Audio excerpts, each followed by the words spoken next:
le chemin vers la démocratie, ce n'est pas un chemin unanimiste. La démocratie, c'est précisément le contraire. C'est la possibilité d'exprimer des positions minoritaires, des positions contradictoires et de pouvoir les exprimer librement. Hassan Bousseta, sénateur, membre du Parti socialiste belge francophone. Je suis originaire de Liège, où je suis aussi conseiller communal. Je suis également enseignant à l'Université de Liège. Je suis né en Flandre, j'ai grandi dans la partie belge francophone du pays et ma famille est originaire du Maroc, de Tanger, même si nos racines sont dans le sud du Maroc. Voilà, ma réaction par rapport aux événements qui ont secoué le Maroc et par rapport au printemps arabe d'une manière plus générale, elle se découpe en 5 points. Le premier point par rapport auquel je voudrais insister, c'est d'abord d'exprimer mes condoléances et mon admiration à toutes les familles des victimes qui ont perdu la vie dans ces événements qui ont secoué tout le monde arabe depuis le 17 décembre et en particulier au premier d'entre eux, Mohamed Bouazizi à Sidi Bouzid. Le deuxième point sur lequel je voudrais insister, c'est de dire qu'en tant que sénateur, en tant que membre du Parlement belge, ma réaction, elle est motivée par la volonté de ne pas me situer dans le registre de l'ingérence ou dans le registre du paternalisme.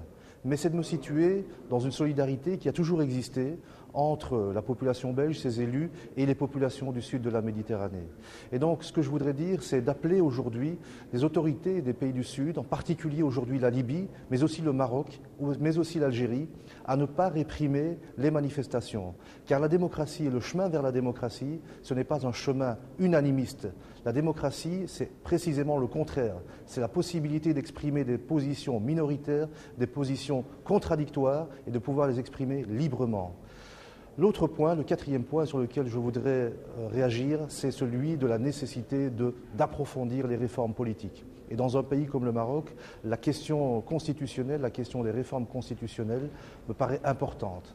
Enfin, je voudrais terminer en disant toute ma solidarité vis-à-vis des jeunes qui se sont exprimés dans les rues pacifiquement et de leur dire qu'ils soulèvent une vague d'espoir qui touche le monde entier. Et pour cela, je crois que c'est tout à fait admirable. Le Maroc a aussi des caractéristiques qui sont même parfois beaucoup plus criantes que la Tunisie ou l'Égypte. Fouad El-Husseini, originaire de Casablanca, j'ai eu plusieurs mandats politiques au nom du parti écolo, au niveau communal, au niveau de la région de Bruxelles-Capitale, mais aussi au niveau du Parlement fédéral comme député. Et je suis premier suppléant et j'attends que la crise politique en Belgique trouve une issue pour reprendre, je l'espère, mon siège au Parlement fédéral. Ce n'est pas la première fois que le monde arabe bouge de manière unanime et quasiment synchronisée. Les peuples du monde arabe ont chacun leur particularité, mais ils vibrent tous, souvent en même temps quand il y a quelque chose d'important qui s'y passe. Il y a un siècle, il y a eu déjà le mouvement d'Al-Nahda, c'est-à-dire la Renaissance, qui a fait bouger le monde arabe d'est en ouest. Il y a eu les mouvements de lutte contre les colonisations qui se sont produits quasiment en même temps dans l'ensemble du monde arabe.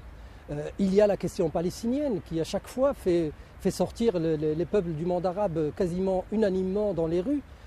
Il y a un ensemble de choses qui, à chaque fois qu'elles se déclenchent quelque part, elles font une tache d'huile dans l'ensemble des autres pays du monde arabe.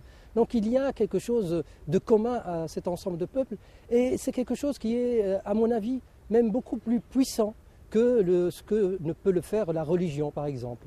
Le sentiment d'appartenance à une nation est très fort dans l'ensemble des pays arabes.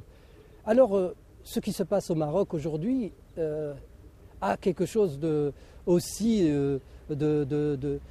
va dans le même sens. Le Maroc, c'est tout à fait normal qu'il bouge en même temps que les autres pays arabes. Et ne serait-ce que par rapport à la Tunisie ou à l'Égypte, le Maroc a aussi des caractéristiques qui sont même parfois beaucoup plus criantes que la Tunisie ou l'Égypte. Au Maroc, le seuil de pauvreté est beaucoup plus haut que dans les autres pays. La pauvreté est propagée dans l'ensemble du territoire marocain et des couches entières sont touchées par ce fléau. L'analphabétisme est beaucoup plus important au Maroc qu'en Tunisie ou en Égypte. Le chômage des jeunes est beaucoup plus important aussi. Donc il y a un ensemble de caractéristiques qui ont fait bouger les jeunes en Tunisie et en Égypte et qui ont fait bouger les jeunes en Libye, et il est tout à fait normal que cela se reproduise au Maroc.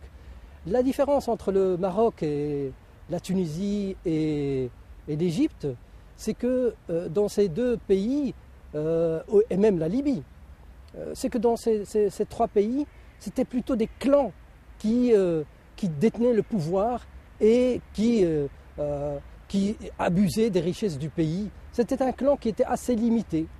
Au Maroc, il y a plusieurs niveaux de la société marocaine qui interviennent dans le pillage du pays.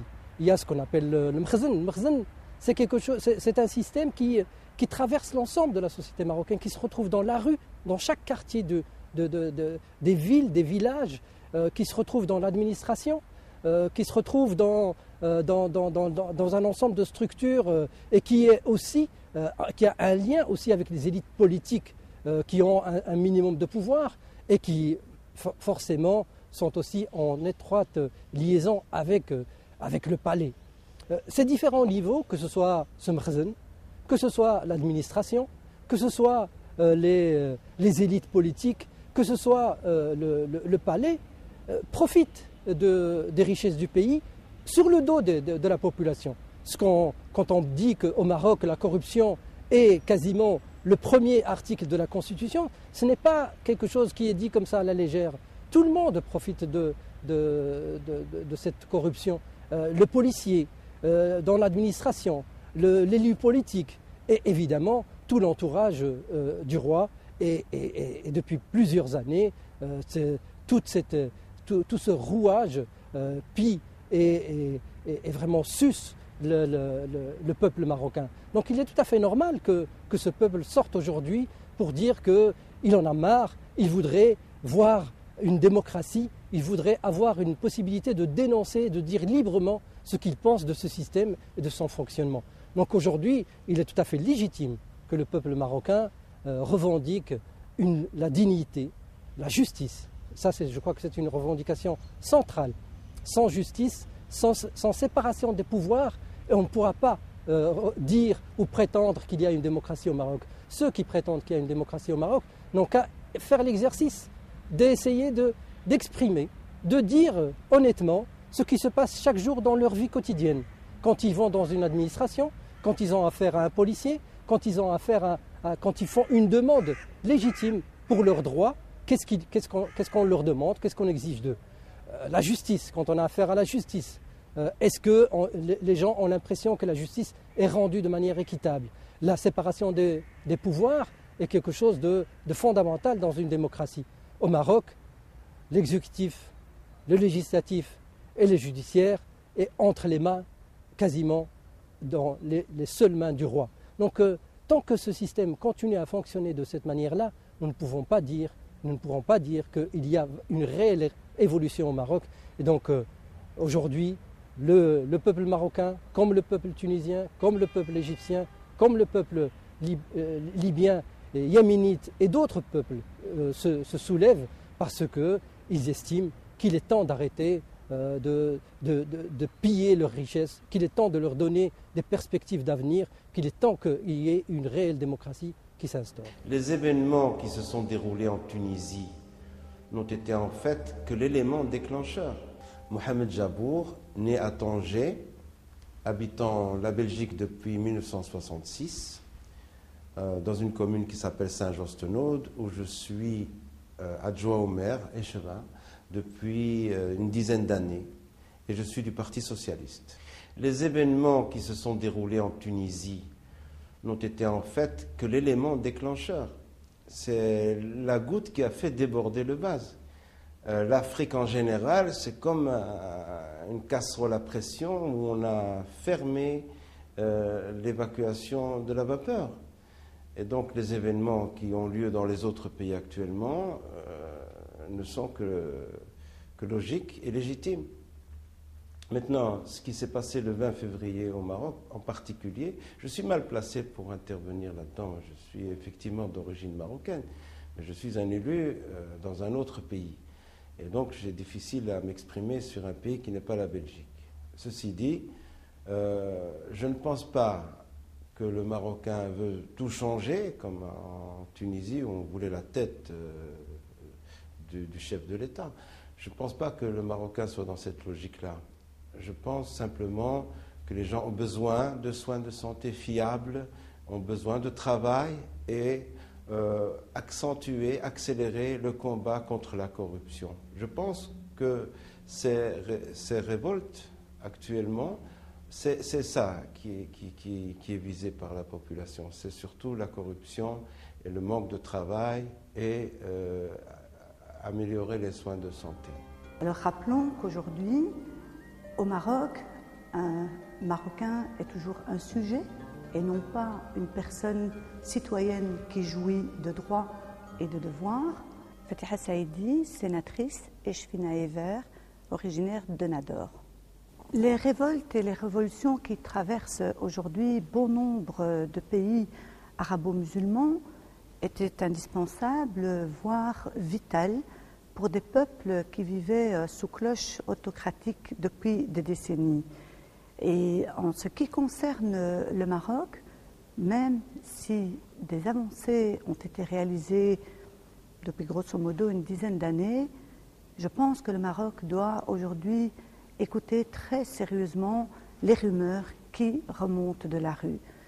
Alors rappelons qu'aujourd'hui, au Maroc, un Marocain est toujours un sujet et non pas une personne citoyenne qui jouit de droits et de devoirs, que la pratique du baise-main se fait encore au quotidien et que tout cela nous renvoie non pas à un État démocratique et à un État moderne, mais bien à un régime féodal. Et cela, on ne peut évidemment pas le tolérer.